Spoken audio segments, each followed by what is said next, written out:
François Tétu de Desjardins, mes hommages, bonne et heureuse année. Bonne et heureuse année. On s'était quitté sur une drôle de façon au cours de 2014. On était en train de se stabiliser, puis 2015, ça commence tout croche. Oui, en fait... C'était dur.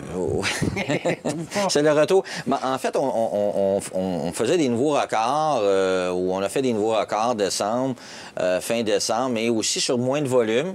Oui, beaucoup moins. Beaucoup moins de volume. Donc, retour, puis même, je regardais au retour, et le retour à la réalité a été lundi. Donc, et là, on a vu que, bon, l'entrée en force sur les marchés et beaucoup de volatilité. Ils sont comme aperçus que le pétrole est en train de baisser, là. Il y a ça, puis aussi, bon, il y a eu la Grèce dans tout ça. Puis, ça a passé inaperçu comme... Oui, mais quand même, c'est tous des éléments qui ont amené de la volatilité là, sur les marchés. Et on a vu des -1, +1, etc. Ouais. Donc, ça a comme refroidi un peu les ardeurs là, cette année, cette semaine, un début d'année particulier. Après le fameux Santa Claus Rally qui appelle... parce que j'ai pas de traduction, rallye du Père Noël, il l'appelle-tu comme ça? Oui. On peut l'appeler de même? Bon, oui. OK, c'est ça. Donc, commence quand même l'année avec beaucoup de volatilité.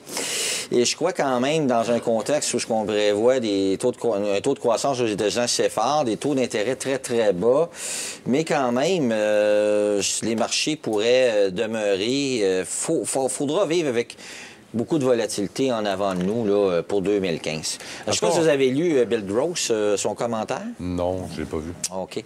Qui est rendu avec Janus Capital. Ouais. Mais lui, il peut se permettre de faire les commentaires. Sa prime de départ a été de 224 millions l'an passé. C'est un rien. C'est un rien. Alors, c'est ça. Alors, il mentionnait quand même, Bill Gross, que l'année 2015 serait ponctuée de... en fait, il dit que les bons rendements sont en arrière de nous. Je crois qu'il y a toujours quand même des choux à faire. On pourra l'analyser demain, là, mais cet après-midi, c'est les minutes de la Fed. Puis je comprends pas le marché, pourquoi il s'attarde tant aux minutes de la Fed, alors qu'on a dit qu'on allait rester patient pour un certain bout de temps. Là, le pétrole vient jouer des tours à tout le monde. Toutes les banques centrales sont en train de se mettre en position de recul. Je regarde les marchés où il y a le marché obligataire. Tu vois, les 10 ans aux États-Unis, t'es en bas de 2 On croit à une hausse de taux, je pense pas. Moi, personnellement, non, pas avant longtemps, en tout cas. Non, mais on en avait parlé le mois dernier. Oui. Puis je mentionnais, je pense que c'était c'était Vincent qui était avec nous à ce moment-là. En fait, puis je dis, écoute, année après année, on dit qu'il va y avoir des augmentations de taux, mais en fait, il faut comprendre qu'il y a eu une super dette à rembourser quand on regarde la croissance de la dette comme par exemple les États-Unis. Qui ont sauvegardé le système capitaliste en 2008-2009. Les méthodes qui ont pris qui ont pris vraiment des méthodes drastiques pour soigner le malade, là, qui étaient vraiment dans des conditions pitoyables. Donc, c'est sûr qu'eux ont un contrôle. Donc, c'est plus facile de rembourser, de dire, regarde, on va rembourser notre dette avec un taux d'intérêt le plus faible possible que rembourser notre dette à 4 fait qu'ils ont un contrôle là-dessus. Mais de toute façon... Mais ça fait gonfler les actifs. La valeur des actifs, les gens, il faut qu'ils se dirigent en quelque part. Là, non, ça, c'est clair. Mais tu regardes la Banque du Japon, comment ils agissent. Tu regardes ce que la Banque centrale européenne, cette semaine, risque de faire, ou d'ici la fin du mois. Ou encore la Banque de Norvège qui a baissé de façon tout à fait surprenante son taux d'intérêt au cours du mois de décembre et qui risque de le refaire encore au mois de janvier parce que le pétrole est rendu trop bas. Là, tu es rendu que c'est le pétrole qui te mène sur ta politique monétaire. Ça va pas bien. En fait, si on regarde, il y a des pays qui vont être avantagés. Je pense qu'on en avait discuté aussi le mois dernier. Quand on dit, ben écoute, là, ça fait des années, ça fait comme presque une génération que le Japon ne produit pas de rendement. Puis je vous dis, bien écoutez, là, ça va avantager possiblement le Japon. Le fait que c'est un pays qui importe énormément de pétrole, puis qui laisse tomber leurs devises, puis qui mettent en place toutes des politiques pour faire en sorte pour stimuler leurs exportations. Bien, possiblement l'an passé, le Nikkei a produit un bon rendement. Possiblement, ça va se poursuivre en 2015, sauf qu'il faut comprendre quand même que la situation globale ou macroéconomique au Japon, c'est pas rose, là. Non, non. Hein? Je veux dire, bon, la démographie joue contre eux. C'est pas juste des facteurs positifs, mais on parle de la bourse en tant que telle pour l'année 2015 à court terme. Il n'y a pas juste le Japon, il y a d'autres pays qui vont bénéficier, ou le continent européen. Que ce soit l'Allemagne ou autre, des pays exportateurs. Là. Mais là, tu tombes en déflation depuis ce matin dans la zone euro. C'est pas une bonne nouvelle. Oui, bien, on l'a vu dans mon tableau que je monte au 6 mois au niveau de beaucoup de denrées, où on est en territoire négatif. Ça ne cesse pas de baisser là, depuis les 2 dernières années sur beaucoup là, de produits qui nous entourent. Par contre, les gens disent hey, on le voit pas au supermarché d'alimentation ou à la pompe, ou pourquoi que, je sais pas, les prix des billets d'avion ne baissent pas. Mais c'est parce que souvent, c'est en dollars US. Oui, c'est ça, c'est libéré en devise américaine. C'est ça. Donc, si, par exemple, Air Canada, les gens disent, écoute, Transat ou Air Canada, là, pourquoi que mon billet d'avion, il baisse pas? Puis là, les gens n'ont pas trop de réponses parce que c'est libellé en dollars US. Donc, le fait que notre devise baisse, on perd du pouvoir d'achat, donc ça s'équilibre dans tout ça. Donc, il n'y aura pas de baisse de prix là, des billets d'avion pour les gens qui vont prendre des vacances sous peu. Même au contraire, il risque d'avoir augmentation parce que les forfaits qu'on achète dans les hôtels leur coûtent plus cher. Là, parce que c'est libellé en devise américaine, ça aussi.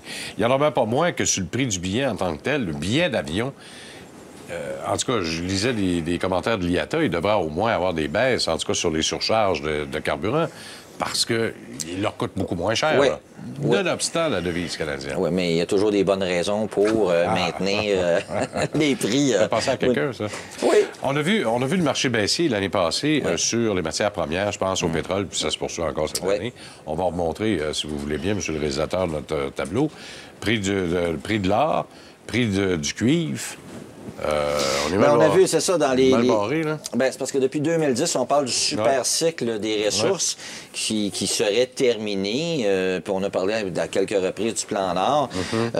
Donc, ce cycle-là, on le voit, là, le cuivre qui est un baromètre, qu'on appelle parfois le Dr Copper, qui nous donne un indicatif ou un indicateur précurseur à venir au niveau de l'économie. Donc, à ce moment-là, on a vu là, en 2011 donc une chute prononcée du prix du cuivre qui a été naturellement suivie par une chute prononcée du prix de l'or. Malgré que là, actuellement, là, il y a de la volatilité, puis ça se replace. Puis là, on a le prix du pétrole là, qui a chuté d'environ 40 %. Donc, mais c'est pas les seules commodités. Là, c'est les majeures. Là, on parle cuivre, l'or et le pétrole, mais c'est sûr qu'il y a d'autres commodités aussi que les prix ont énormément baissé. Bon, on pense à l'argent, on pense, entre autres, c'est sûr, l'uranium, ça fait déjà une couple d'années. Oui, l'uranium, oui. Mais je pense au coton, je pense à l'étain, je pense au maïs. Je pense le pétrole, 38 % l'année passée, l'essence, 38 % Ça a un effet, ça aussi, sur ce qu'on appelle l'inflation, l'IPC. Là. Effectivement, sauf que, bon, aussi, il y a d'autres intrants, là, parfois, ou d'autres facteurs qui font en sorte que, par exemple, dans certaines commodités, si on prend le cas de l'agriculture, bien là, également aussi, on a l'élément du climat, qui peut parfois venir changer la donne. Alors, c'est pour ça que on a vu, par exemple, le prix du blé chuter jusqu'à l'automne et puis pour rebondir là, dans les derniers mois là, de l'année 2014. Bon, donc, on va souhaiter du beau temps cette année-là. C'est un rebond. On va souhaiter du beau temps parce que il me semble que ça serait le bout du bout. Là. Revenons un petit peu sur les grands thèmes de 2014 et ce que ça risque d'avoir comme influence pour 2015. Ben, en fait, le moteur là, de l'économie mondiale, les États-Unis, on le voit vraiment là, depuis 2009, année après année. Puis je crois que même ce matin, là, vous aviez quelques stratèges dans la presse là, qui ont publié leurs prévisions. Mais il n'y avait pas de boule de cristal, mais on les a quand même publiées. Alors, au niveau on remarque, ou j'ai remarqué que les 4 différents stratèges revenaient avec le même discours, c'est-à-dire que, bon, l'économie mondiale est supportée par les États-Unis à prime abord. Mais quand même, la bourse a beaucoup monté aux États-Unis et c'est à la quatrième reprise actuellement dans les 15 derniers mois qu'on voit que la bourse américaine avance en moyenne un court-bénéfice de plus de 18 fois. Alors, habituellement, on recule, donc on pourrait reculer. Bon, ben excellent. On va revenir avec Normand Mousseau dans un